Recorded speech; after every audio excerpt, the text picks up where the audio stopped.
Здравожило, луѓе, добро вечер. Јас сум Никола Ристовски од Овча поле. Прво ви благодарам што дојдовте да проследите презентацијата Пењето на Овчеполскиот био.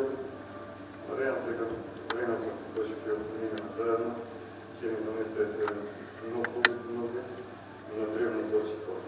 Бидејќи живееме во 21. век и сведочиме дека во последните 50 на 60 години човештвото навистина има еволуирано што со технологија, што со знаење, и оно што е представено како знаење, сепак и покрај многуте науки и нивни огранаци гранки кои што постојат, сепак ниту едно од нив не успеало, барем не успеало до крај да го докаже човечкото постојање, односно создавањето на свет.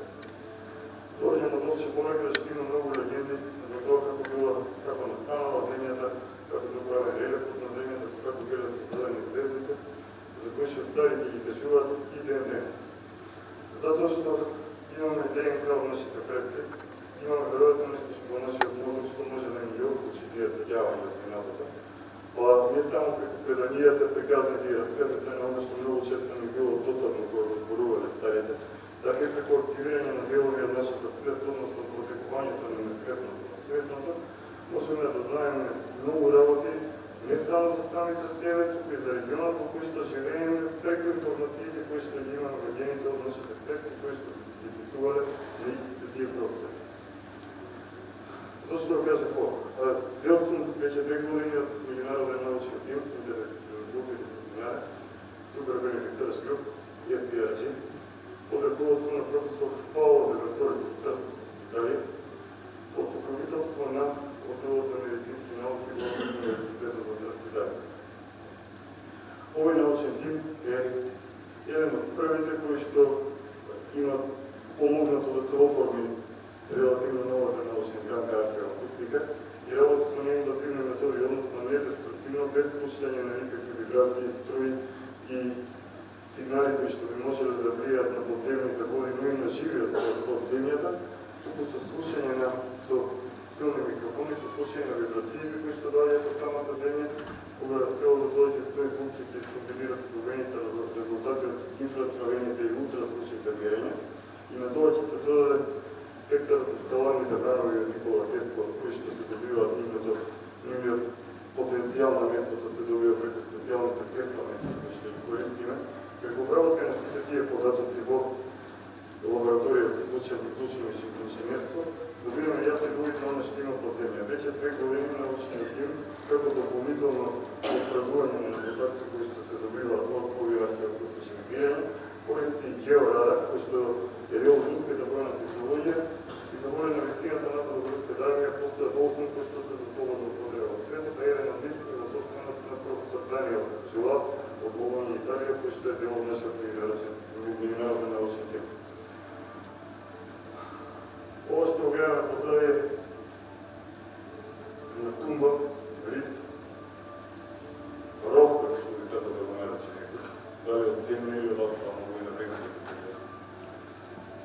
се наоѓа над целото црнилиште во непосредна воздушна линија, близина по воздушна линија и до самиот град Свети Никола и до селото Кнежи, каде што е локалитетот Бела Зора, каде што археолозите претпоставуваат дека бидат преслонените од ние древните пајанци кои што живееле на овие простори. Тоа е старо племе, чии што не само артефакти, туку и храмови и насалби до сега се пронајдени на територијата на Република Македонија и е споменато во многу стари извори, дури од Илијадата на оно што ми кажуваат дека го напишал Хомер.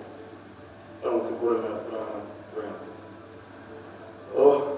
На север од овде, вака како што гледам, е градот Свети Никола, на југ е Црнилиште, како што кажав, непосредна воздушна линија до локалитетот Кнежи и исто така близка воздушна линија до неколку други точки, важни енергетски точки во Овче поле, како например добро познатиот Говедар камен, кај што секоја година со векови луѓето на Ѓурѓовден доаѓаат луѓе кои што си имаат млака за плодност, доаѓаат луѓе кои што сточери, кои што сакаат да им се збориме до битвана.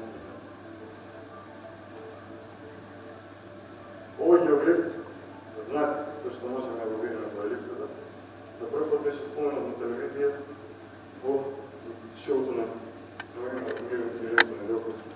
Таму гостуваше поштовани професор Аристотел Деков, кој што беше во присутен. Благодарам професор за присутство. Николич каже дека заедно со неговиот тим овде читаат символот Деновското писмо. Кој сака да знае повеќе за Деновското писмо, може да ја побара нивната работа на интернет, имаат објавени и научен труд и речник старомакедонски зборови, може да знае повеќе за тоа. Символот кој што професорот рече дека го чита овде,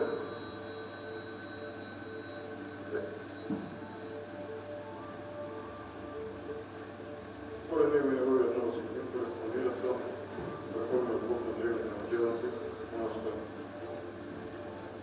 во преводите го нарекува Зеус, а всушност е Зе.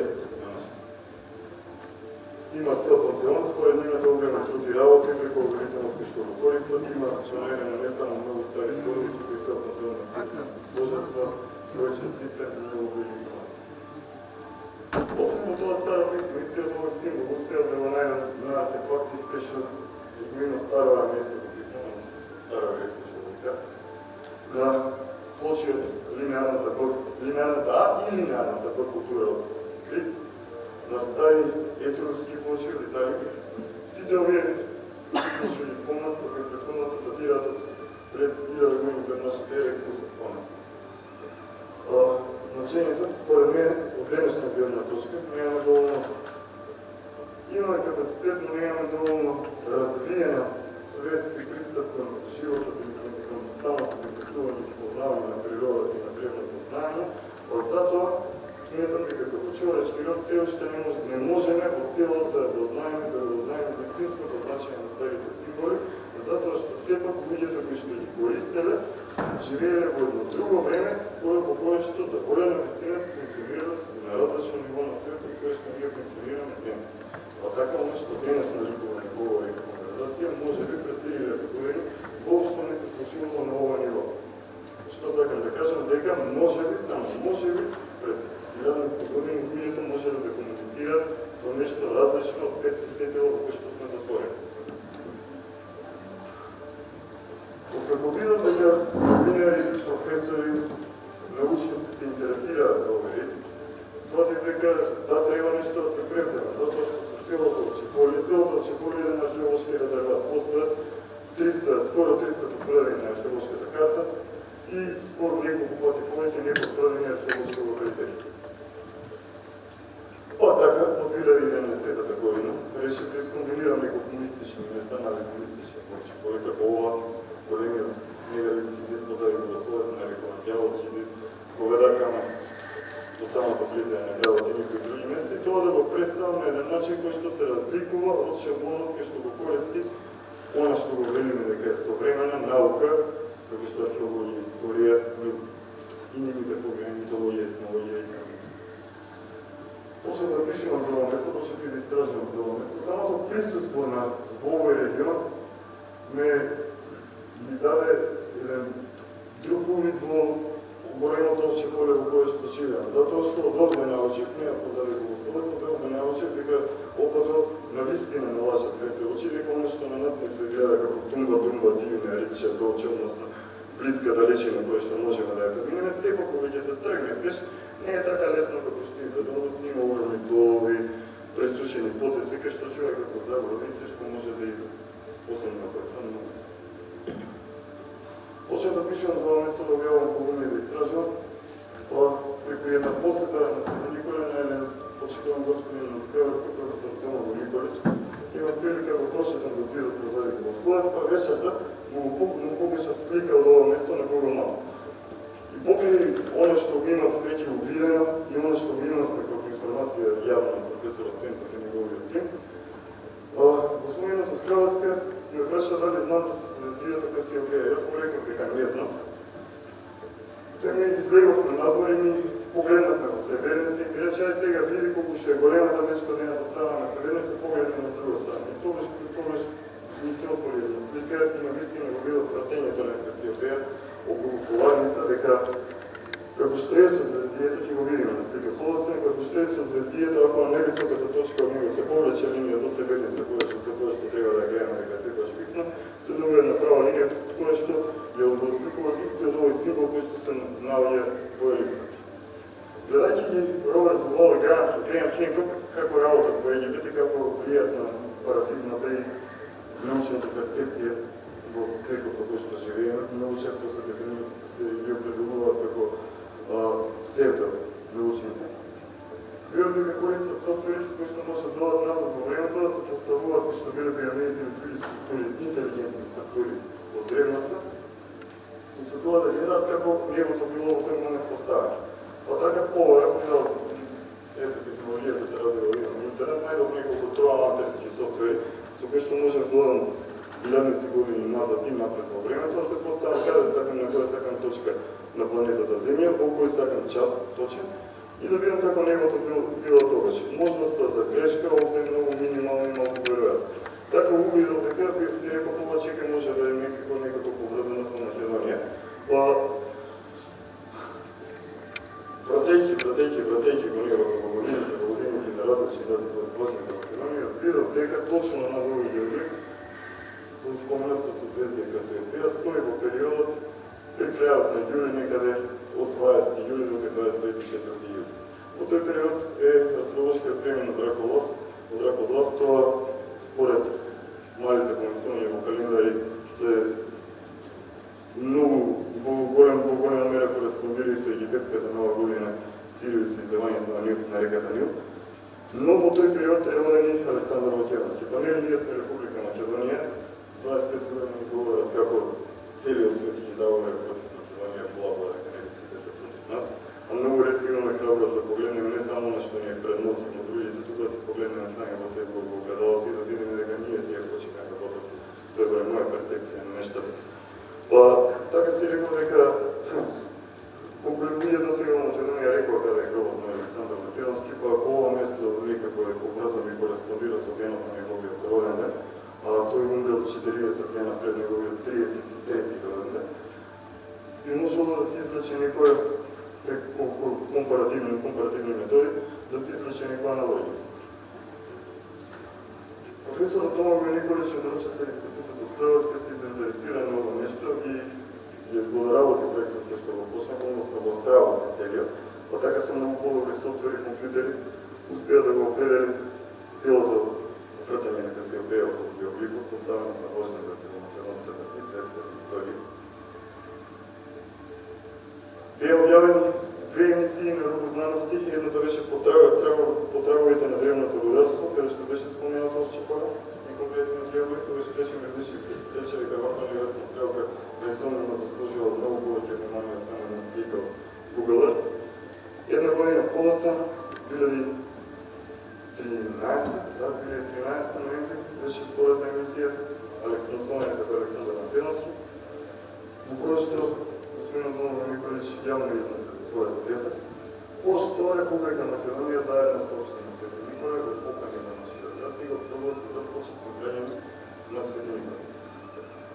Тоа беше декември 2013 година, 2014 добивме покана, во првата покана официјално стоеше дека врз основа на нашата теза ќе се формира научен тим меѓународен со работа со домашни stručњаци, експерти, кои што ќе работат таму, па така работевме заедно со професорот Аристотел Пентов и негови соработници од факултетот, работевме заедно на геоглифот во март 2014. Иначе и беше тука и споменатот институт Демијев во Хрватска. Пошто беа објавени само минимални прелиминарни резултати. Во јули 2000 таа година направивме втори мерење, тогаш беше присутен и професорот од Италија, професорот Павел Каратуров, со малку поголем број на апарати и различен вид на опрема од првиот пат. По овие две мерења се слушна се и се што се видео секакви написи по вестници, по телевизии и вести, но никој не ја кажа вистината, односно ретко кој зборува дека се објавени 3 научни трудови за Република Македонија во светската меѓународна научна литература во рокот 2 години. Првиот научен труд е прелиминарни резултати на истражувањето во Канада. На него се подпишени професор Павел Левертурис, професор Домагој Николич, во Македонија представник професор Аристотел Пентов, Горан Марјановиќ, можеме да говориме специјалист за технологијата на Тесла во светот, Хејки Саволајн, нашиот вршен инженер од Финска, и господја Нина Аров, кој што работи на геоманција и определување на светите токови на сакралните места. По овој научен труд беше објавен втор научен труд во малку изменени состојби. Таму беше, во првиот беше објасната целата методологија, но и митологијата, која што не митологијата и компаративните методи кои што ни дале за право да ја поставиме тезата, дека овде би можело да се крие гроб, храм или нешто што е поврзано со важни настави на македонската историја. Во вториот научен труд е образложена целата техничка работа, резултатите кои што ги имаме добиено, и во двата бараме дозвола за георадар, кој што најдобре да се донесе на лето, кога е суво, за да може да премитрира што вода околу земјата. 2 години пред не добивме таква дозвола. Во меѓувреме на географот беа вршени инвазивни, деструктивни истражувања. Имаше бушење, пробни бушења за вода. Веројатно, ако има некаков, не да може да има проб долу, но ако има некаков проб долу, веројатно не е оштетено ништо при тие бушења. Да, потврдена е вода долу. При самите мерења, не само со радиестезија, тука и со апаратите кои што користевме, ги определивме подземните токови на вода во Чеполијата. Годинава, првите 2 научни трудови беа објавени на меѓународната виртуелна научна конференција во Арса во Словачка.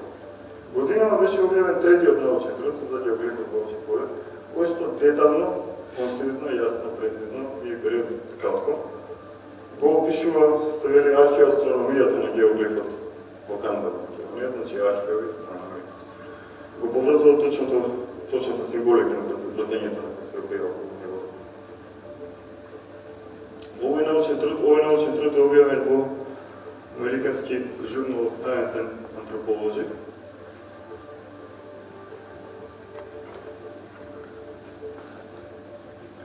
Сите овие информации кои што ви говорам, можете да ги прочитате на официјалниот сајт на Super Brain Research Group, www.researchgroup.eu. Доволно информации имате и на страницата која што е работа ми раковода веќе 4-5 години, loza.mk, а и на мојот личен блог на WordPress. Наскоро, се надевам до крајот на оваа година, ако не живи здрави до пролет, ќе биде објавен во Македонија, ќе биде објавена мала збирка, односно овие 3 научни трудови преведени на македонски, на англиски и на македонски заедно. Кажав на какви начини меревме. Сега што измеревме? Во меѓувреме, пред да бидат првите истражувања во март месец 2014, Управата за заштита на културно наследство заедно со археолози од Народниот музеј во Свети Николи дојде на лице место, го направи оно што веќе го имаме направено, односно го премерија геоглифот по должина и по ширина, и со обичен скенер пронајдоа таму куршуми, конзерва, свирче, некаква значка од Прва светска војна, и врз основа на тоа тој им беше повеќе од доволно да тврдат дека да, овде има ровови од Прва светска војна и ништо друго. Самиот овој рид се забележува од периферијата на градот Свети Никола. Касиопеја е таа полајка. Тоа што од другата страна е нашиот ласер кој што покажува таму, за да може да се направи астрофотографија. Ги гледаме рововите од Првата светска војна според македонските археолози. Но има нешто интересно. Кога овде доаѓаат луѓе кои што работат со биоенергија, рейки, алтернативна медицина, радиестезија, скоро секој од нив јасно и гласно има кажано дека чувствува некаква вибрација долу. Нашиот научен тим, археоакустиката, ја користи всушност за да ги определи светите места кои што пријатно и благопријатно и убаво влијат на човечкиот мозок. Зашто станува збор? Знаеме дека во Турскоја, например, црквите не смееле да се градат на места кај што порано не имало друга црква. Па така биле приморувани нашите да понели да ги градат подземјени се повеќето цркви. Истите тие цркви не само во Македонија, тоа е да кажем во Египет, Етиопија, во многу региони, многу голем дел од древно-христијанските храмови се правени на места исти или слични во близина на древните храмови, оно што ние го нарекуваме дека е паганско, но е всушност древно. Зашто станува збор? Ние денес имаме технологија, паметни телефони и сето тоа, но за волена истината сите тие антени кои што се пуштени, вибрации, телефони, Wi-Fi, сето тоа што го користиме, влијае негативно и tekako негативно на целата природа, а со тоа и на нашето битисување во неја. односно не спушта вибрацијата на организмот. Во старо време, веројатно, определени луѓе, може би поемските свештенички, може би определени врачови, не знам, посветени, пратени од Господ, кој како сега не се свори. Определени луѓе имале дарба моќ да определуваат на кои места може да се градат одредени структури. Станува збор за интелигентни структури, па така не за џабе сите стари градови се градени во, како што Александар ги градува големите Александри, се градени во согласност со некои космички правила. Уште од древни времења народот го отсликувал својот живот на небото и се трудил големата небесна креација да ја представи на земјата. Односно да направи градби на земјата кои што по некаков начин ќе личат на она што е на небото и со тоа да покажат почет во многу луѓе од древните племиња на широм целиот свет верувале во дека доаѓаат од небото, односно дека нивните предци се од небото. Па така и во редот на пајонските племиња постои едно племе Астраи, кое што со право ни дава за право да ги толкуваме како звездени, односно некои дел од пајонците кои што верувале дека потекнуваат од некоја звезда, предпоставка. Самиот збор Бела зора на локалитетот кој што можевте да го гледате на видео приеска. Самиот збор Бела зора ни го најавува утрото.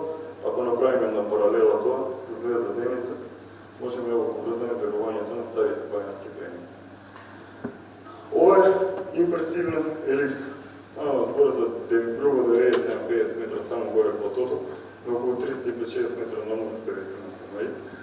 Гледајќи на Google Maps не е точно до координата, ама може да се повлече нешто што наликува на права линија и да оди од Кочино преку геоглифот доле Валша.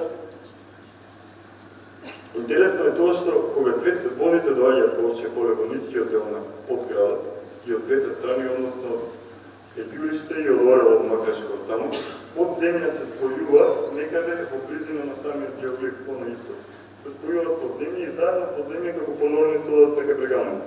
За истата таа река што избивала под земја, таа понорница што време на време кога била многу полна избивала и правила неред во прашината, Ѓорче Петров во неговата книга Материјали по изучувањето на Македонија од 1896 година запишал дека се вика Ѓаволска река.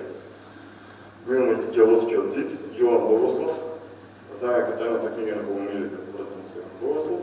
Од тука натаму секој заинтересираните можат да имат доволно инспирација да го посетат овој крај, односно Богословска поета. До овде можете да стигнете пеш од самиот град, преку Рецко мало или старото Раецко мало, па преку Вакав, од Вакав преку Канда и да стигнете до Геоглифот. Можете да стигнете покрај боровите од кај Кнеже, а можете и да стигнете до селото Царнилиште. Од таму, ако имате кола кој што ви е малку повисоко и може да оди под она што вика на Црмпа, да стигнете до местото или да се прошетате 20-30 минути.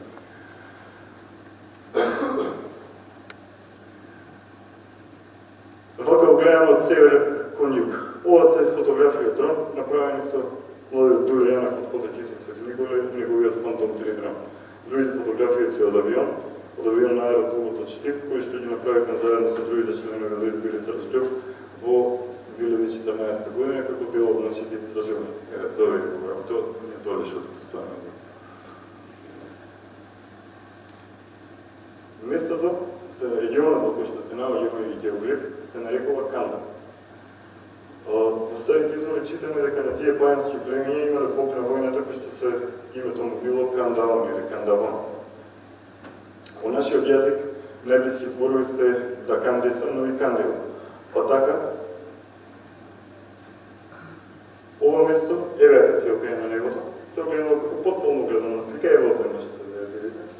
Е за Бог се огледало како на небото, така и на земјата, како дај Боже да биде како внатре, така и навон. Ова е лазерот кој што покажуваме кон граите на Касиопеја, тоа е Сребреница и во сушност целиот символ на земјата може да се види на небото. Што не мора да значи дека ако го има на небото, не значи символот едно или повеќе писма. Прошто? Затоа што символите се истовремено езотерични и екзотерични, односно скриваат едно најважно значење, а откриваат многу повеќе слојни други значења. Како што реков пред малку, местото, регионот во кој што се наоѓа овој геоглиф се нарекува Канда. Канда многу не подсетува, го сликувањето како на небото, така и на земјата преку стелариум со светот. Канда подсеќа на Искандар или Александар, како што го нарекуваат се уште далеко на исток, што доволно забравали во прилог на нашите тези. Сите заинтересирани може да ги прочитаат научните трудови, уште малку ќе привршам, да ги имаме малку за дискусија, ако има да се намери некој прашање. Во Индија велат дека имало 72.000 енергетски точки на човековото тело, на кои што три биле главни, на тие три главни била точката која што се нарекува канда. Сега по посесија сум економиси, тоа на микроекономија, макроекономија си има некакви правила, а така и макрокосмосот и микрокосмосот кореспондираат едно со друго. Како што реков, пред малку да е ложек, тоа ово место што е капа внатре така и напред. Оти веќе и како го е така. Што сакам да кажам? Ако самиот тој збор на санскрит канда значи конечно, а канда бесконечно, има и повеќе слојно значење. На турски значи нешто како света крв. Зборот канда.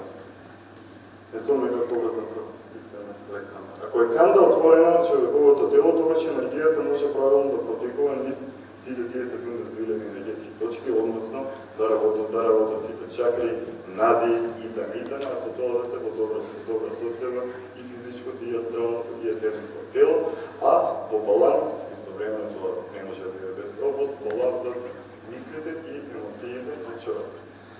Па така, ако е канда отворена енергијата правилно потекува во човечкиот организам и тогаш се некаква приближно до совршеност се достига, така може би ако канда во овче поле се отвори на начин достоен за векот во кој што живееме и со без многу деструктивни методи, со сериозен начин пристап, може би, само може би, ќе ни даде увид во древност за која што за воля на вистината многу малку знаеме, немаме од каде да прочитаме од родно место и можеме да читаме најчесто на начини со кои што ја почнав оваа презентација, односно преку знаењето на нашите предци.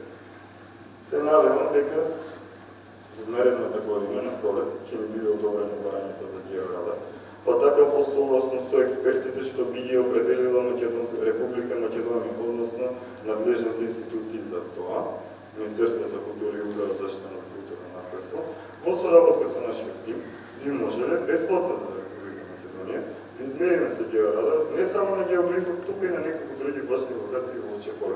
Што би добиле со тоа? Со тоа би ги потврдиле сите сомнежи за оно што го измеривме до сега и што го имаме добиено од нашите мерења, кои што досега се имаат потврдено резултати во повеќе земји широм Европа и надвор од неја.